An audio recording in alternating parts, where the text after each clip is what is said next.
Hello and welcome. If you're a UK landlord, the next few minutes could genuinely be some of the most important you'll spend on your business this year.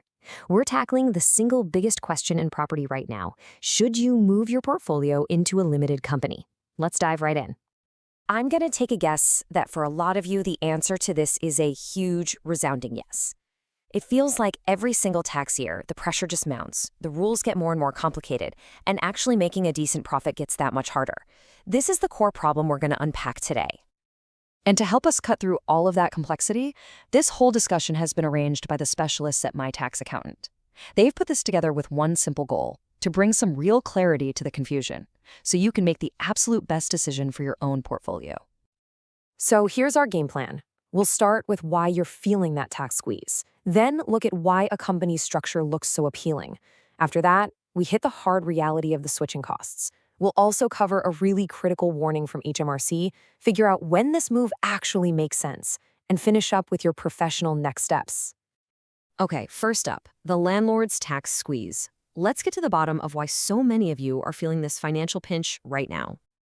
Look, this pressure is very, very real, and it's come directly from government policy changes.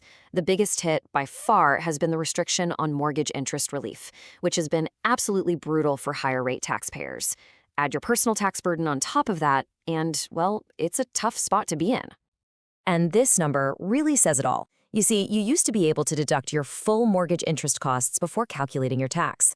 Now, that relief is capped at a basic 20% tax credit. So if you're a 40% or 45% taxpayer, you can immediately see what a massive financial hit that is. You're essentially being taxed on your turnover, not just your profit. It's a game changer, and not in a good way. So, with profits getting squeezed, it's no surprise that landlords are desperately looking for a solution. And the one that comes up time and time again, you guessed it, setting up a limited company. Now, this is where it gets really interesting. Let's look at the side-by-side. As an individual, you're stuck with that 20% credit cap, and you're taxed at your personal rate. But as a limited company, the entire game changes. Suddenly, you can deduct the full mortgage interest as a business expense. Your profits are taxed at the much lower corporation tax rate, and you got a ton of flexibility in how you manage and reinvest your money. And this chart just makes the difference crystal clear. I mean, just look at that gap. The main corporation tax rate can be less than half of the higher personal income tax rates. The potential for saving tax, right away, is a really powerful incentive. And here's your pro tip. This right here. This is the crucial point. For any landlord with significant mortgage borrowing, this single factor is often the biggest reason to even consider making a change. Being able to write off your entire interest cost against income before tax is a huge financial lever, one that's just not available to individual higher-rate taxpayers anymore. But it's not just about the tax bill this year. Operating as a company opens up other strategic advantages. You can manage your income way more flexibly, you can plan for inheritance tax more effectively by passing on shares, and you get limited liability, which protects your personal assets if the company ever runs into trouble. Okay, so far, it all sounds like a complete no-brainer, right? But now it's time for a reality check. And please, stay with me here. The upfront costs can be absolutely staggering, and this is exactly where so many landlords get caught out. Here's the critical detail you have to understand. When you move properties from your personal name into a new company that you own, HMRC sees that as if you have sold them. And that sale, even though it's to your own company, triggers two very significant, very real upfront taxes. The first big hit is capital gains tax. You'll be liable to pay tax on the increase in your property's value since you first bought them. For higher rate taxpayers, that's charged at a hefty 28% on residential property gains. Ouch. And the second tax is stamp duty land tax, or SDLT. Because your new company is buying a property, it has to pay stamp duty. And since it's almost definitely going to be an additional property for the company, it also has to pay the 3% surcharge on the entire market value of the property. Let's make this real with Jane's example. She's got 5 properties that have done really well. To move them into a company, she's looking at an immediate out-of-pocket tax bill of £115,000. That is a massive cash hurdle to clear before you see a single penny of those long-term savings. And honestly, for many people, this is where the plan just stops dead in its tracks. And the costs don't even stop there. Running a company means more admin and higher professional fees.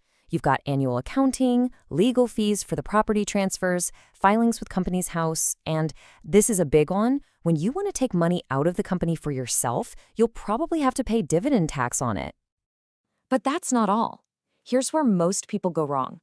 Faced with those huge upfront costs, some people start looking for a shortcut. We need to talk about a very dangerous trend involving tax avoidance schemes that promise the world but can land you in a world of trouble. You may have seen this advertised online, maybe called the hybrid business model or something similar. It's a structure that claims to be a magic bullet, a way to get all the benefits of incorporation without any of those painful upfront taxes we just talked about. And you can see why it sounds so clever. The promoters walk you through these seemingly smart steps. You create a company and a partnership, move the properties into the partnership, and then you split the profits in a way that supposedly minimizes tax for everyone. It sounds almost too good to be true. And that's because they are. Here is the bottom line, straight from the horse's mouth. HMRC could not be any clearer. They've looked at these structures, and their official position is that they simply do not work. There is no ambiguity here. This isn't a gray area, it's a complete dead end. And why don't they work? Well, it's because the law is already wise to these kinds of arrangements. Specifically, there's something called the mixed member partnership legislation, which is designed to stop exactly this type of profit shifting. So the scheme is defeated by rules that are already on the books. So after all those costs and that really serious warning from HMRC, you might be wondering if anyone should incorporate at all. And the answer is yes, absolutely, but only for the right type of landlord in the right circumstances. Let's break down who that is. Think of this slide as your checklist. Incorporation is generally for the long-term portfolio landlord. We're talking multiple properties, high mortgage debt, and a clear plan to reinvest profits back into the business for growth. It's also fantastic for estate planning, but it is definitely not for the landlord with 1 or 2 properties, very little mortgage debt, or anyone who just wants to keep things simple. Now, let's look at John's situation, which shows the potential upside when the conditions are right. As a higher rate taxpayer, his annual tax bill is nearly £45,000. By incorporating and being able to deduct his full mortgage interest, his company's tax bill plummets to just £16,000. That's an annual saving of almost £29,000. For John, even with big upfront costs, the long-term math clearly works. So, what do you do with all this? Well, the crucial point is you have to run the numbers for your specific situation. Here's a simple 3-step evaluation. First, know exactly what you're paying in tax now. Second, project what you'd pay as a company. Don't forget to include tax on dividends you'll draw. And third, get a real professional estimate of those one-off transfer costs. Only then can you actually see the full picture. All right, we have covered a huge amount of ground, from the tax squeeze all the way to those very real costs and warnings. So let's bring it all home and distill this down into the key takeaways. If you remember just one thing from this discussion, let it be this. The main prize of incorporation is that full mortgage interest relief, but the main hurdle is the massive upfront tax bill. You absolutely have to beware of any scheme that claims to magically remove that hurdle. And ultimately, this is not a one-size-fits-all strategy, which is exactly why getting professional, tailored advice is not a luxury, it's an absolute necessity. And that really brings us to the final question you should be asking yourself. With all the changes in the tax landscape, is the way you've always done things still the right way for the future? Honestly, this is far too complex, and the stakes are way too high to navigate with guesswork or online forums alone. Making the right call, whether that's to incorporate or to optimize your current setup, it requires bespoke, expert advice. The team at My Tax Accountant, this is exactly what they specialize in. If you want some clarity on your specific situation, I would strongly recommend you reach out to them.